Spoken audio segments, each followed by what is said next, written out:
My next guest I had the privilege to sit down with is a writer and a poet. He believes in the pursuit of liberation, justice, freedom, and love for all oppressed people. He was also one of our 2023 Gender Affirming Surgery Grant awardees. This was a really beautiful episode. I hope that you enjoy. Dem boys, yeah. Dem boys, yeah. Amplifying, transmitting color voices, yeah, we here making noise, yeah. Making noise, yeah. Visibility equals possibility, you know we them boys, yeah. Them boys, yeah. Amplifying, transmitting color voices. Welcome to Dem Bois Podcast. I'm your host, Sean Aaron, he, him, his. My next guest comes from Cameroon, but resides in New York. He is a writer and is a student working on his PhD at Cornell University. Welcome to the show. Thank you. Really happy to be here. It's a treat to share space with you, Sean. Yes, I'm so excited to have you here. There's so many great things about you, and I'm so excited for folks to get to learn more about you, and also to know that you were also our 2023 Gender Affirming Surgery Grant awardee. So there's so many great things about you, and so I'm so excited for you to be here and for folks to hear your story. You want to go ahead and introduce yourself and your pronouns? Yes, my name is Joël. And I use he, him pronouns. And what can I say? I'm a writer. I'm a poet. I love being outside. I love the sun. I love going on walks. I enjoy spending time with my cat Sula. And I just kind of try to treasure the gift of being alive every day. I really value life, and I say that because I feel thankful for the life that I have, and I feel thankful to be alive. That's beautiful. I've never heard anybody say that they're grateful to be alive. I think we take being alive for granted.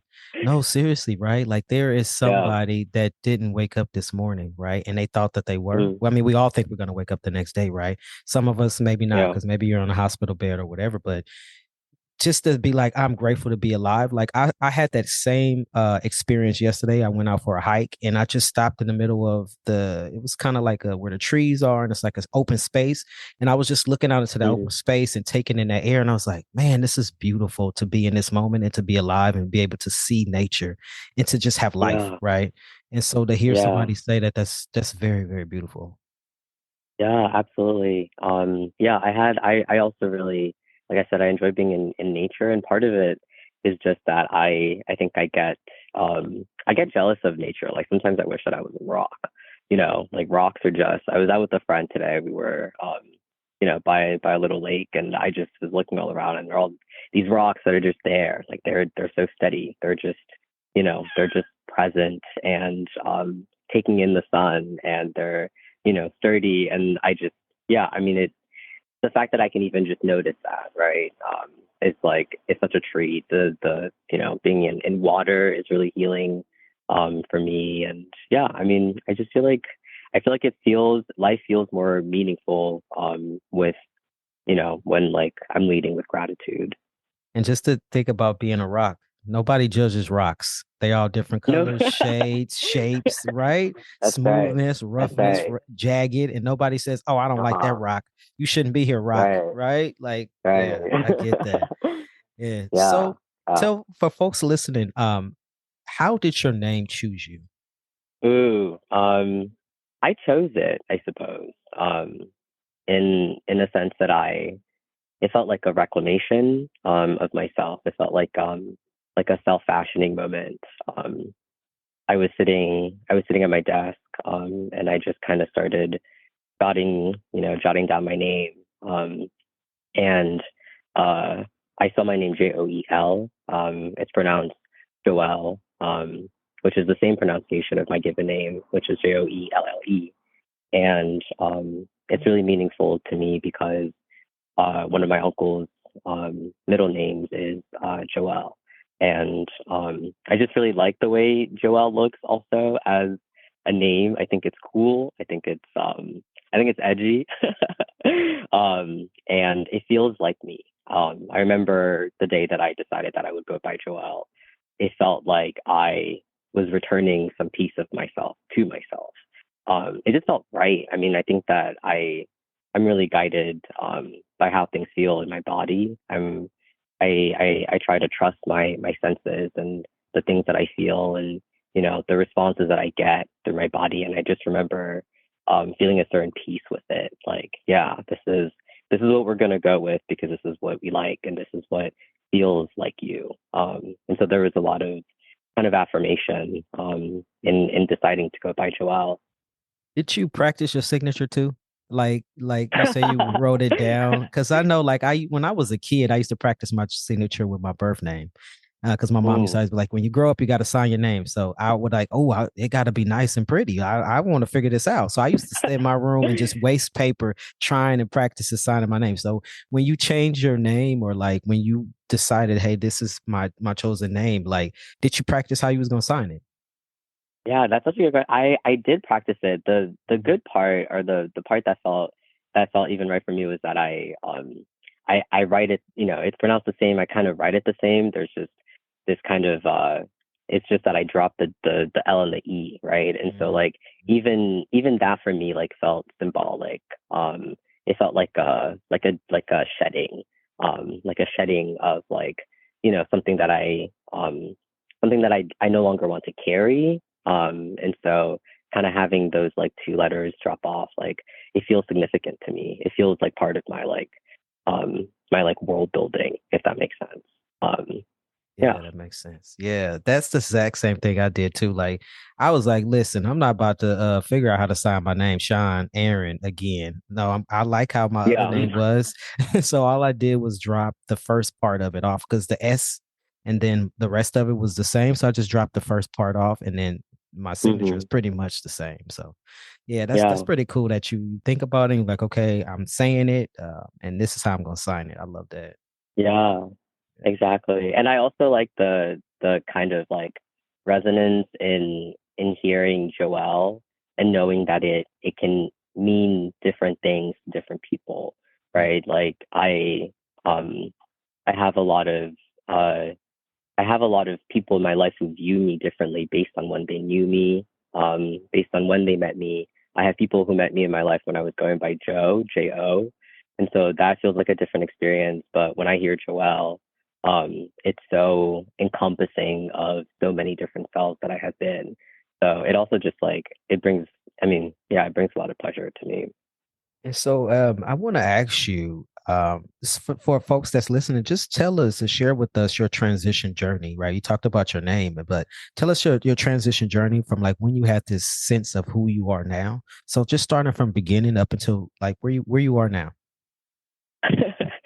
That is, I feel like that's A- the largest question. In any way any place you want to start, right? You can start from any age, any bit of awareness, however you want to start it. It's Awareness. yeah.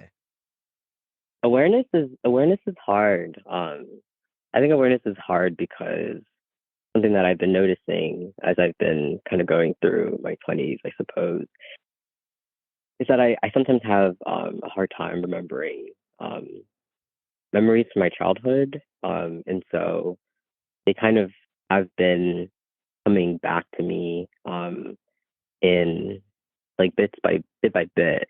And so it's, like, okay, for example, earlier today, I was I was out with a friend. We were by the water, and um, I remember my cousins and my brothers and I. We used to make like um, we used to make boats, like paper boats. I just have this like vague memory of making paper boats and like going in the bathtub or the sink and playing around and kind of goofing around. And there was some sort of um, I don't know. I remember that being some sort of like gendered experience for me in terms of uh like yes, being super young, but also kind of reconciling uh the type of play that I enjoyed versus the play that I would see other like young girls enjoy, and kind of noticing, certain moments.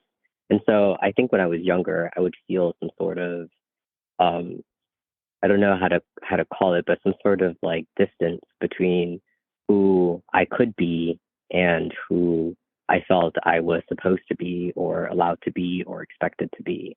And so those kind of moments pop up for me when I'm young, or sometimes I'll be doing something and I'll remember something or a feeling that I had when I was younger, or kind of the rules of femininity or girlhood or womanhood that I would pick up and kind of would attempt, I think, uh, to like enact.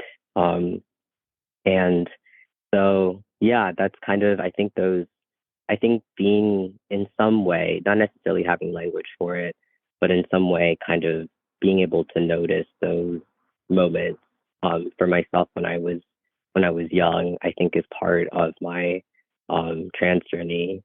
And I would say, yeah, I would say that I have experiences where I just, yeah, I mean, I think I just felt like I didn't know one quite how to be a woman, but also two, not feeling comfortable in myself because of some, like what I just felt like was a roadblock or an incapacity or kind of like I don't know, like a wrongness to myself or to my being or to who I could be. Um, and yeah, I think for me during the pandemic was the moment or kind of a period where I was doing a lot of reflection. And I think a lot of that came through by virtue of the fact that we were, in the crib. Like we were, at home, we were kind of isolated with our thoughts. And I don't necessarily even mean that to be kind of this bad thing, right? Like it's a thing that happened. But I think because of it, because of this kind of uh I think because I was more unable to run away from myself, I was I think I was able to start to linger, right? To sit with how I felt, and as I like learned more about transness, about um, seeing people on TikTok transitioning, or not even just transitioning, but like talking about their experiences um, with transness, with gender, with questioning gender, being able to like hear other people like talk about it, question it, show like different possibilities, different ways of being was also really like remarking to me. And specifically, I feel like I'm dancing around it to be honest, because I have a hard time talking about it. But I think like for me, like something that's really crucial that I remember that there was a day where I was staying I was staying with in my college town, and I was with friends, and they were just kind of spending time with me. Saying we kind of went through the last couple of days of the semester together, and in that summer. And I remember there was a night where I admitted to myself, like I think like I feel like there's like kind of this like, oh, I feel distance from my gender, or I feel these moments clashing. I'm questioning my queerness, but I think like there's always that moment of kind of like self affirmation that happens. And for me, it was terrifying. It was absolutely terrifying because I could not bear taking on, another identity that at least at the time I felt would make my life more difficult. Um, but I also couldn't ignore or reject myself anymore. But I remember there was a night where I just like I thought like, what if I'm trans? And it's funny that it kind of comes in the form of a question because I'm a really inquisitive person. I ask a lot of questions, but yeah, I remember kind of having that question come up and kind of keep coming up, and um, I remember thinking like if so, I can't be here. Like I won't survive this. I won't survive my transness, because I I come from uh, a a background that doesn't accept a lot of.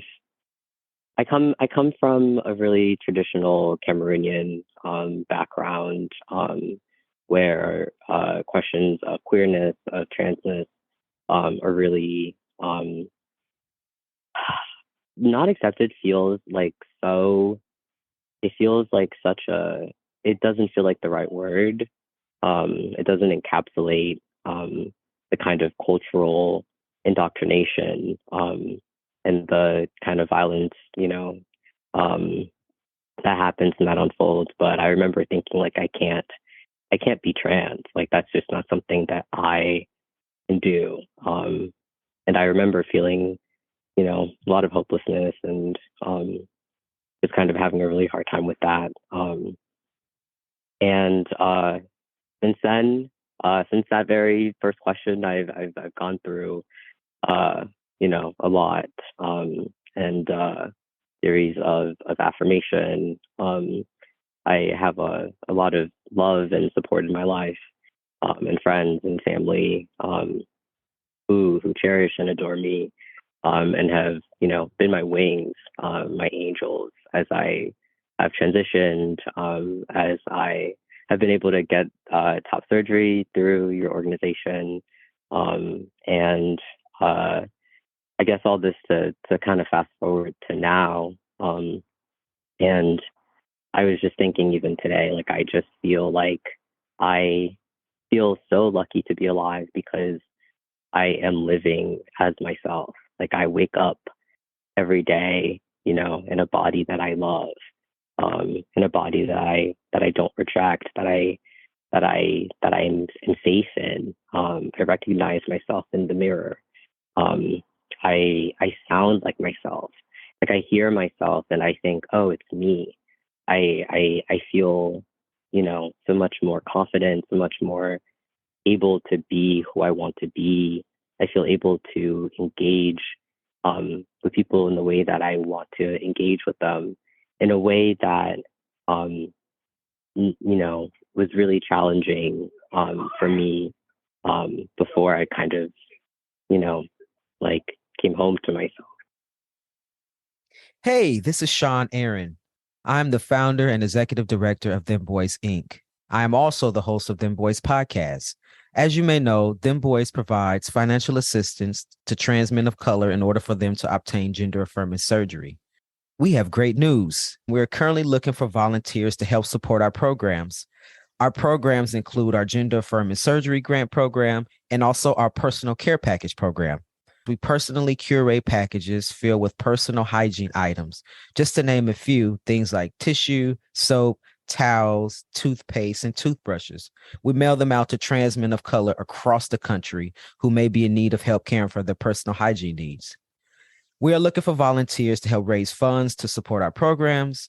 Also, we're looking for someone locally to the Bay Area to help us put all of the care packages together.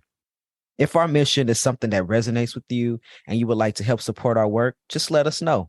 You can send an email to hello@dembois.org. That is HELLO at DEMBOIS.org. And we will get back to you with further details. Thank you for listening, and I hope you enjoy the next episode. Let's go back for a second. You said that I want to give Yeah, folks I feel like I dropped no, so much. no, I received everything. Hopefully, folks listening received as well. But I want to go back just a second because you said you were from Cameroon and you were really raised in a traditional way. And for folks that don't know, you mind giving us, well, not me, I kind of know, I know where it is, but for folks who don't know, a quick geography lesson of where Cameroon Oh. is.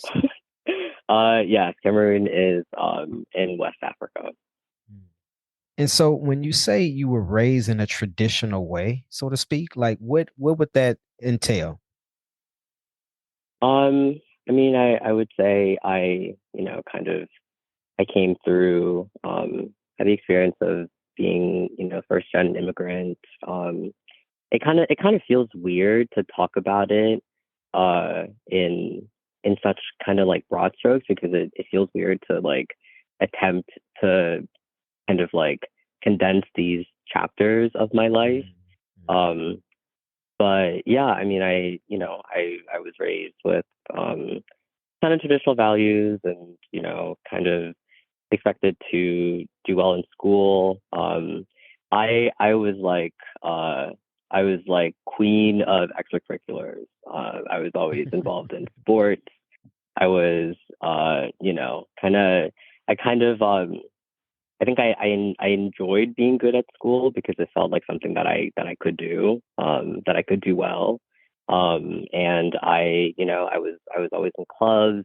I was in like I remember being in like third or fifth grade, being in like scrapbooking club. I think that's where I honestly, a lot of my identity as a writer comes through, is through kind of this idea of like collecting and archiving and jotting things down and like capturing moments. But yeah, I remember I was in like scrapbooking club when I was in elementary school. I was always on like basketball teams. I think I was an anchor um on in elementary school, for we would do kind of like morning announcements. I did the morning announcements when I was in high school. I was crowned prom queen of my high school. Wow. I, wasn't like the captain of the basketball team. I was always involved in student organization. I was like the class senate leadership. I was always doing things, because I think my parents really, at least with me, I think they like instilled the spirit of like helpfulness and like connection, and just kind of like belonging to different groups, and like participating in art and like creative outlets. And so I kind of grew up with like an idea of like, this is good, this is what you should be doing, this is how you get into good schools, this is how you get into college. And so a lot of I think my identity as an immigrant involved kind of understanding like the systems that I was in, and what I needed to do in order to like navigate it with as much ease as I could.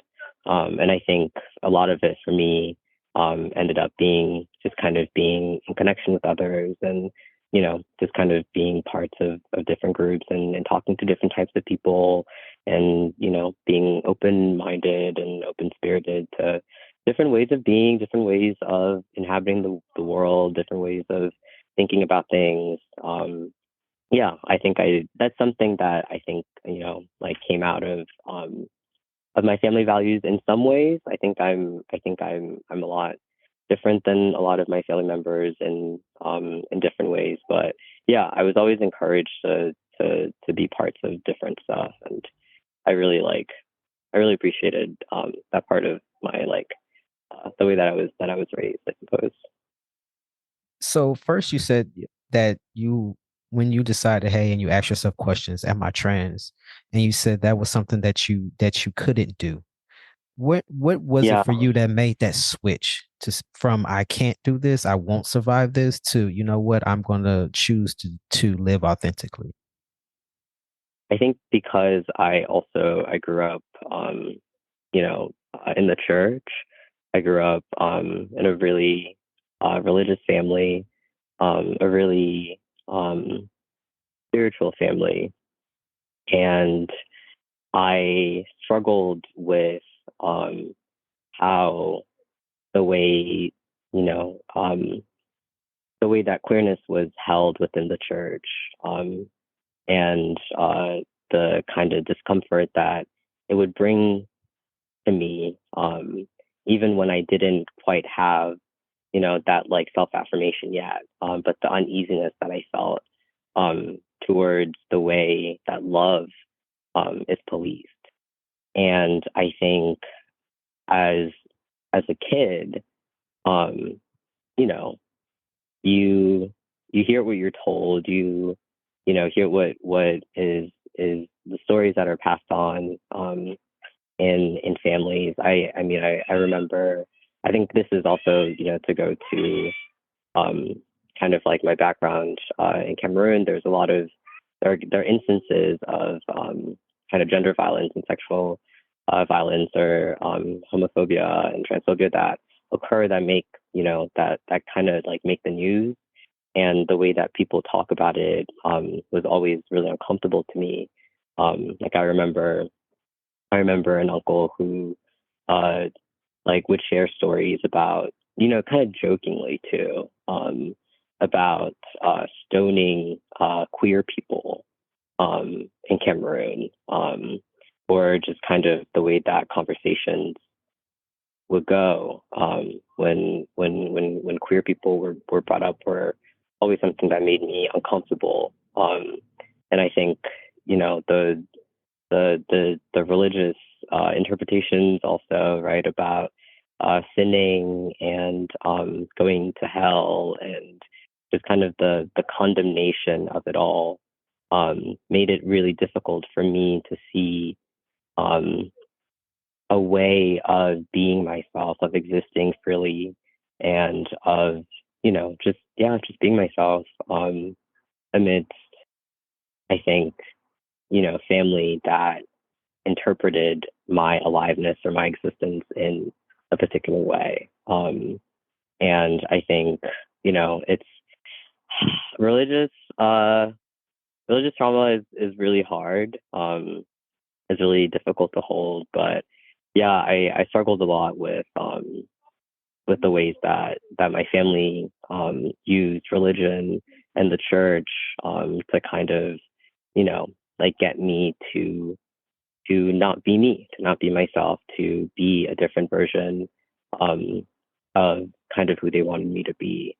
Um, and I think, yeah, I mean, it was just really challenging, and I don't know. I mean, the how do I go from that to acceptance? Honestly, I don't even know. I mean, I think that I mean, I think it goes back to the fact that I love being alive, right? Like, I love being here. I love being present. I love being myself. I love being able to like breathe, right? Like, and the idea of doing it while in pain, while encumbered by shame and rejection and fear was just not something that I felt like I could do, right? Like, I think a lot of the reality is that a lot of trans people experience, suicide ideation. And that's something that I confronted really closely. And I just knew that I would rather choose life.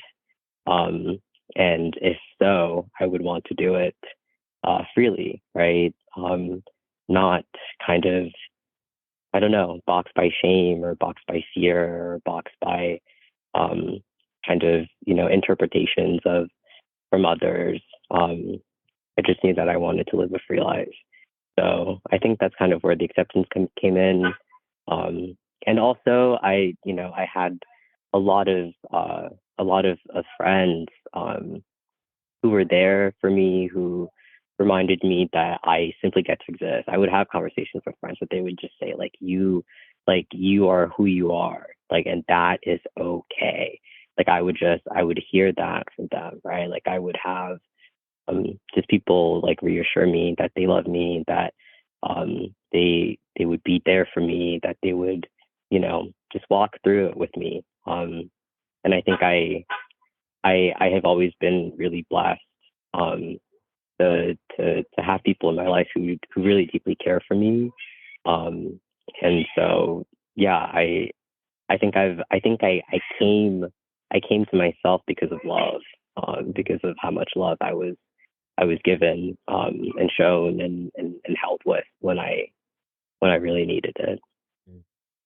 So when you came out to your family, let's say that you did, I'm not sure yet, but did you come out to your family and say, "Hey, folks, I identify as trans, and this is what's gonna happen"?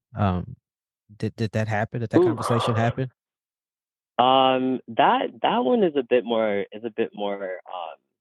complicated because I never really came out to my family. It kind of came out um, through someone else, and information was kind of circulated, um, and I eventually, was kind of faced with I was faced with like a an ultimatum essentially from my family that I would either um, be straight, be kind of the person that they expected me to be, or I wouldn't be part of the family anymore.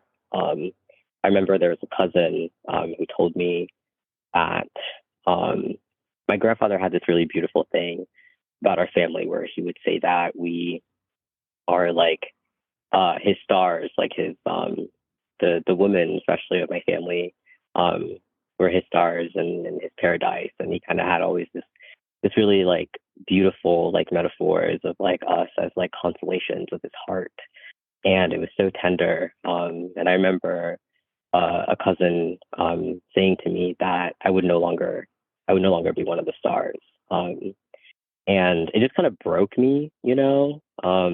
Like I remember like it started putting in question to me like what family is, right? Like what does it mean for someone to love you? What does it mean for someone to dictate who you are or how you must be in order to receive love, in order to be part of a group, right? Like a family.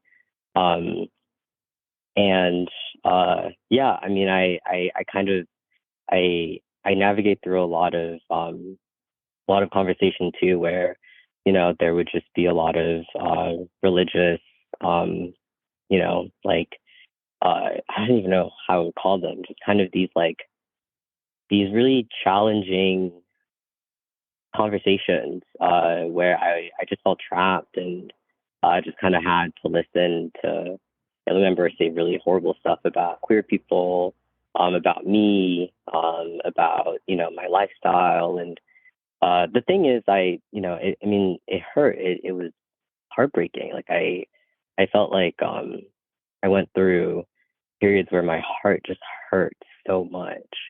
Like I really like, I really struggled with it, right? Because I think even before kind of, things unfolded, I kind of always had an expectation that it wouldn't be easy, right? Like I think when I started to come to terms with my queerness, at the time, just kind of coming to terms with um, being bi, and stuff like that. And I remember thinking, right, like I mean, I shared like I that it would be difficult, but I never quite imagined just how horrible or heartbreaking it would be to, be face to face with the people who I love and who supposedly love me, and just kind of be berated and, like treated in just like bad ways and disrespected and mistreated and abused and stuff like that. And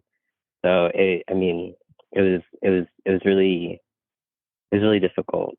It was really difficult. So I want to ask you, do you Yeah. have a relationship with your family now after all of this is said and done?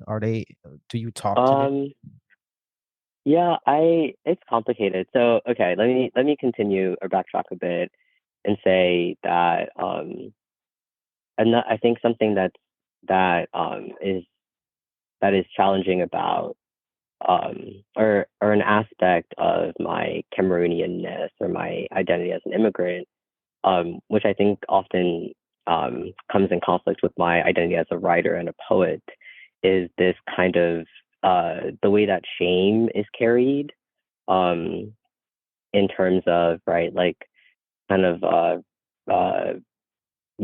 like this idea of like, well, people say, how will this make us look, and stuff like that. And so I kind of, I held a lot of that shame, and because of that, it's challenging for me to to talk about things because there's this kind of residual like, oh, like what will people say? Whereas like as a writer, like it's so important for me to talk about it, to write about it, to share my experience because that's how I continue to heal, right? Like that's how I affirm to myself like, yes, this happened, and like I'm here to pronounce it. But when I kind of went through the process of coming out, I had really challenging conversation with my mom, really challenging conversation with my dad, my brothers, and when it came to kind of as I was evolving within my queerness and leaning into my transness and kind of affirming my gender identity, I I wasn't as close to my family. I had taken some space and some distance from them because I just it was becoming really challenging for me, really difficult for my mental health. And I've had experiences since then trying to kind of talk to my parents and stuff like that, but it often hasn't gone super positively. And so yeah, I've taken some space, and so my I don't share much of my experience. I haven't shared much of my experience, my transness with them because the parts that I have shared have often been, rejected and kind of misheld, to say the least. And I couldn't keep doing that. So I'm trying to kind of mend certain relationships with certain family members. I have cousins who have been there more than others. But I don't know. I think it's like, I have a really large or I should say a different orientation towards family now than I did before. And so, for me, like I really consider family the people who are present in my life, who show up for me, who care, who love, who are, who are there to support me as I am, and who want for my best, right? And who are trying to walk alongside me. And I think that's a lot different than the concept of family that I had before. Yeah, I can really resonate with that. And I love the question that you asked, right? Like, what is family? What is family, right? And I know as Hmm. I grew up in church as well. I was going to church since I was 2 years old up until I was 18 years old. And I was always kind of threatened with church. I feel like I was forced to go to church because Hmm. I went to church Monday, Wednesday, Thursday, Sunday, right? So church was all only thing that I ever did. And so my mom would always Hmm. make me feel guilty of like, oh, when people get 18, they leave church. And and I always so I guess she was kind of like giving me the message of like, when you get 18, you better not leave this church, right? But then I was always Right. thinking in my head, like, oh, I can't wait till I'm 18 so I can leave this church. But the idea of like, so I Yeah. became jaded about family and church. One, Mm. because once when I came out as lesbian when I was 18, my mother, turned her back on me and I became homeless for 2.5 years.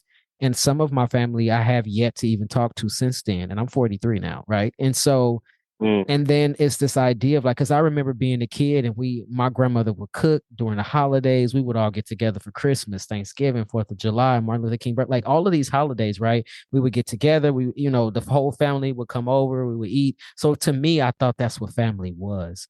But when I was Hmm. 18 and I was homeless, I had nobody.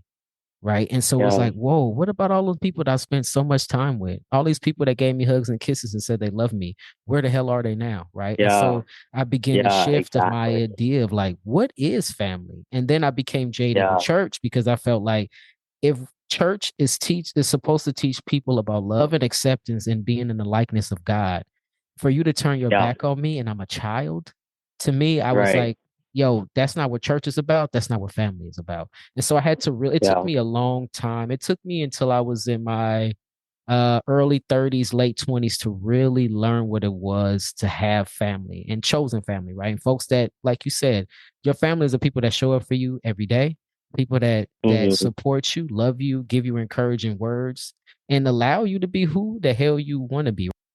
Hey, this is Sean Aaron, the host of Dem Bois Podcast. Are you enjoying the podcast so far? Great. I'm glad that you are. Would you consider donating today to help support the continuation of this podcast? As you know, this podcast aims to serve as a platform to highlight and amplify the voices of trans men of color and share our transition stories. The podcast not only aims to amplify trans men of color voices, but it also raises awareness around our lived experiences. You would like to donate? Where can you donate? Great. I'm glad that you asked. Link in our description will take you directly to Network for Good, whom we've partnered with in order to collect donations for the podcast. Or you can visit our website. On the website, click the donate button, and from there, you are able to donate directly to the podcast. All donations are tax deductible. What does the donations go to? Oh, I'm glad that you asked. Your donation will help to support our production costs. We are working with Jasmine from Pink Lady Productions that brings you this awesome content. And also, we pay our guests an honorarium. Pay our guests an honorarium? Yes, we do. Why? Because as trans men of color, we would like to support and uplift each other and honor the time that's given out to come here and share their stories. So if you love this podcast, share and donate. See you on the next episode. Take care. I think what you said like resonates with me as well, because I used to lead a Black campus ministry group on campus, and so I was like a Bible studies leader for a couple of years. And you know, I've also I grew up in the church as well. My dad would like sometimes preach. I grew up going to church every single Sunday. And I like sang in the choir. I believe I would sing at weddings in French and stuff like that. And also at the same time, right, like I was also like thinking about the Bible as a text, as a piece of writing, and all the implications that has. And also at the same time, right, I was in conversations with other trans people who were also thinking about looking at the Word of God in different ways, and in ways that included queerness, that talked about like creation, right? Like this idea of like transness is like as being this really like divine and even holy thing, and this kind of creation, and I just felt a lot of I think differences even in the ways that I was interpreting by the Bible, and how I would see it as this opportunity to love and to include. It was being used as an opportunity to shun and to take away and to shame. And even that I think was really difficult to me, because it defied what I was taught about what it means to love and to consider someone as a human being. See somebody as a human being. Like that's it right there, right? And Yeah. as human beings, we're not all the same. We're not meant to be the same. We're not the same height. We're not the same shape. We're not the same shade, color, right? Yeah. Our hair is not the same length, coarseness, or lack. It's like, I wish that people will realize that we are in a world. I mean, right? That's why we have different foods, because everybody don't like tacos. Everybody don't like pizza or spaghetti, right? It's like even different genres of music and movies, because we're human beings and we all don't like the same things. And so it's like, because we're different, right? And I wish people would just really see that, especially as a parent. And I'm a parent, and my son is 27 now. And so it's like, I raised my son to be a great individual, and anything outside of that, that's his choice. That's his decision to make in his life. And all I'm here to do is love and support him in whatever that is, right? And I'm not talking about anything that's bad, right? I don't want him to be a mass murderer or anything like that, right? Of course, I wouldn't be happy with that or support that, but it's like, and these are things that we just raise our children. I just and to love our children no matter what. That's just it. I'm every chance I get when I talk to my son, I tell him I love him. Like, I love you. Like, and whatever you do outside of that, it don't matter, because my love covers all of that, right? And so I just wish that folks with children would realize that we just raising good, decent human beings, and and it doesn't mean you didn't raise your child right. And it doesn't mean your child is supposed to be what you want your child to be. No, your child is supposed to be your child and who they're destined to be in this world and in this life. It's just like, yo, I wanted my child to be a doctor, but no, your child chose to be an accountant. Like, you have to be like, I love you and I'm glad that you're an accountant. It's like, don't guilt trip a child because no, my child didn't want to do this or didn't want to do that, right? It's like, love your child unconditionally with no conditions and no strings attached.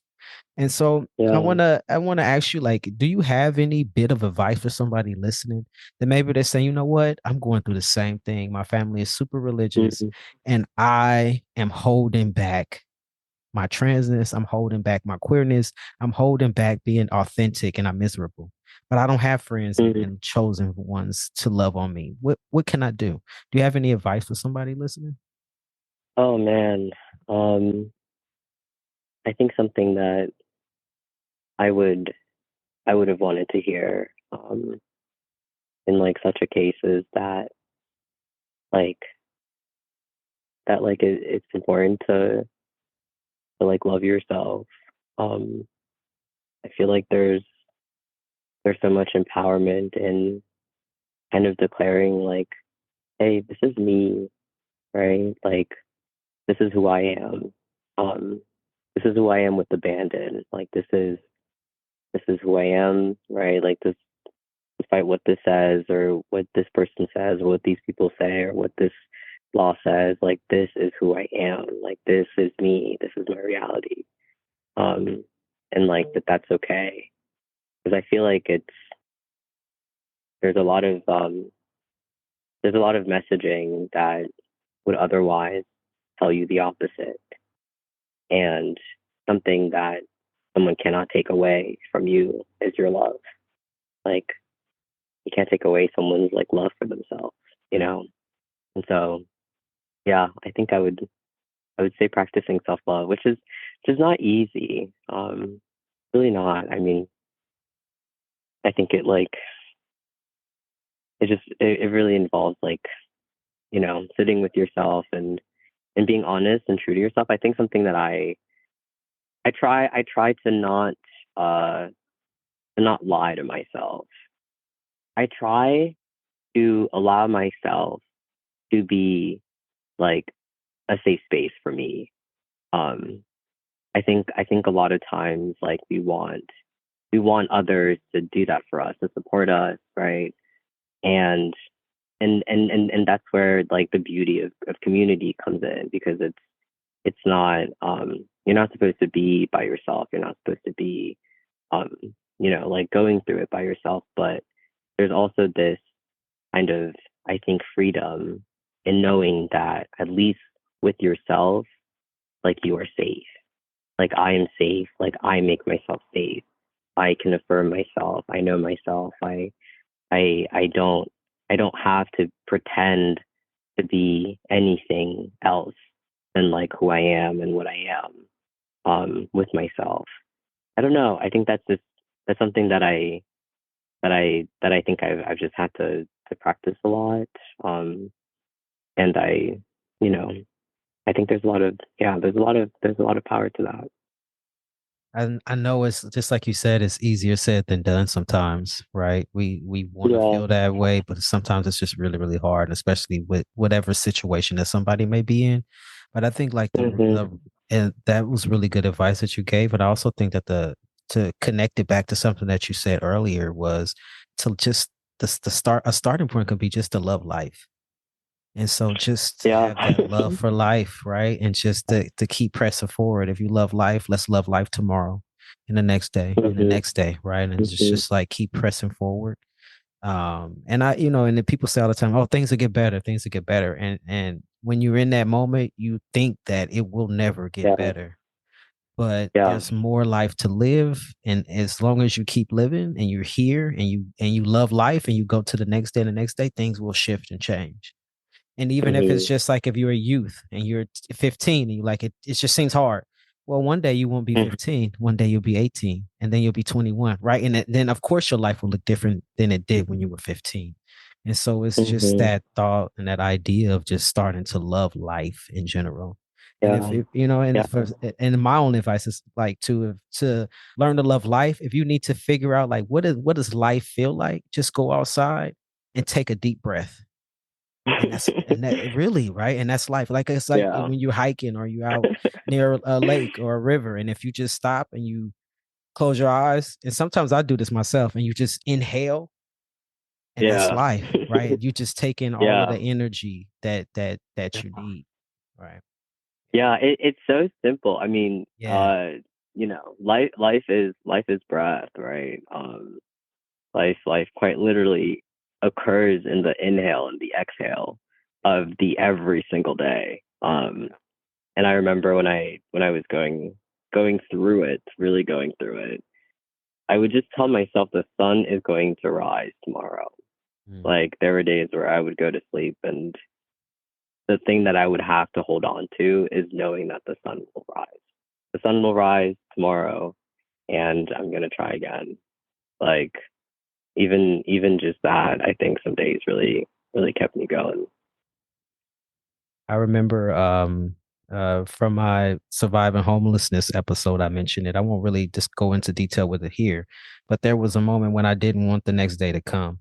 And so I think Mm-hmm. sometimes I reflect on my life now and I think about, man, I really want to hold my 18-year-old self and tell just Mm-hmm. hold my 18-year-old self and say, look what's ahead, right?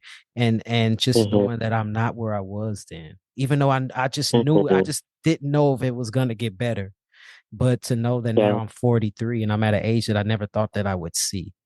And to know Yeah. that you just have to love life and keep pressing forward and being authentic, even if it's just with yourself on the inside. Maybe you're not able Yeah. to show it out on the outside yet, but just loving life Yeah. and just loving yourself, like you said, and yeah, keep pressing forward. Yeah. Because a lot of my joy, true, literally, I speak so literally, like a lot of my joy comes from, kind of what you're saying and having experiences where I didn't see myself this far. Like I did not, I find every single day fascinating because I just simply could not have imagined that I would be here standing, alive, breathing, eating, cooking, going on runs, walking. There was not an iteration of myself that I saw in the future. And so to be here, to be alive, to be breathing, to be, writing, teaching, like interacting with friends, loving, taking care of my plants, taking care of the every single day things that I do are so amazing to me because I just simply did not think that I would get to do it. I didn't think that I would make it. I didn't think that I'd be alive. I didn't think I would be here. And so like there's just this like resuscitation in some way, this like kind of like awareness of like it's like having come close to, you know, like not being able to or not feeling capable of living a life that would be fulfilling or meaningful or that would be free. It feels incredibly liberating to be free. Yes, absolutely. And I sometimes I tell people sometimes I am, even though I'm 43, I always tell people like, oh, this is what I want to do when I grow up because I feel like Yeah. I'm just starting my life Yeah. right now. I'm just feeling Yeah. really good in myself, really good in my body. And so it's like, okay, when I grow up, which would be another 10 years or whatever, like this is what I want to Yeah. do. And it's emotional to me in a way because I honestly did not plan for my life past a certain age because I did not think Yeah. I was going to be here. And so Hmm. there's power in our stories, and letting folks know who are listening that there is a tomorrow and it gets better, right? And just to keep pressing forward. Yeah. Absolutely. And Sean, and we've talked about this a bit, but there's also, I think, for me too, like hearing you say this brings so much kind of like gratitude for me, because I'm not in community with a lot of older trans people. We've kind of joked that kind of the youthfulness of that elders within trans communities get, because there's just kind of there's not as many of us, or there aren't, right? There's like the term elder like takes a different type of meaning, right? And so like it's really like meaningful for me to get to know like older trans people as well, because I think sometimes like the thing that I struggle with the most is not being able to see like iterations of myself in others, because there aren't a lot of trans, Cameroonian men, or people coming from the experience that I've had, and so it's really like powerful and like important for me to like be in community with other elder trans folks, other trans masculine people, trans immigrants, trans people of the diaspora, because all of those like experiences are really unique and really particular. But I think like there was a period of time where I would always be like looking for a blueprint, I would say. Like I really wanted like someone to show me that this is a life that I could live. And I kind of struggled to find that blueprint, and kind of just realized that I am the blueprint. The blueprint is me. And I think there's a lot of freedom in that as well. Yeah, I love that. That's beautifully said. You are the blueprint, because and when you're 43, then somebody will be saying the exact same thing to you, right? Like, and you'll have that experience, right? You'll be able to say, this was my experience, and to be visible for other folks to see you. Yeah. I love that. You're the blueprint. I love that. And so this is the part of the show where I like to ask my guest a random question. And my list is always growing. And so I just added 3 questions before you and I got on the call together. And so now my list is at 45 questions. So the question may or may not have anything to do with what we talked about, but just pick a number between 1 and 45 and I'll read you that question. I'm going to say 27. Okay, so 27 is, do you have a completely random what if question? I mean, I've been thinking a lot about freedom. The things that circulate my brain is like freedom, love. How do we be together? How do we connect? How do we be, period? And I think my question, my what if question would be, what if we could all be free? Like, what would it look like? What would it look like for us to center love in everything that we do? What if that was the not moral, I don't want to, kind of imply morality, but what if that was the orientation that we moved from in everything that we do? What if we moved through with compassion and care? So that's a lot more than one what if, but that's okay. It's all connected. It's all connected. Yeah. Yeah. I love that. That's beautiful. What if we led with love and compassion? What would the world look like if we did? Thank you so much for being a guest on the show. Is there any last moment things you would like to say to someone listening, or to folks that are listening to you today? I guess I would say to find your breath, to center yourself, to lead with love. Really, truly. Yeah, we here making noise, making noise, them boys, them boys.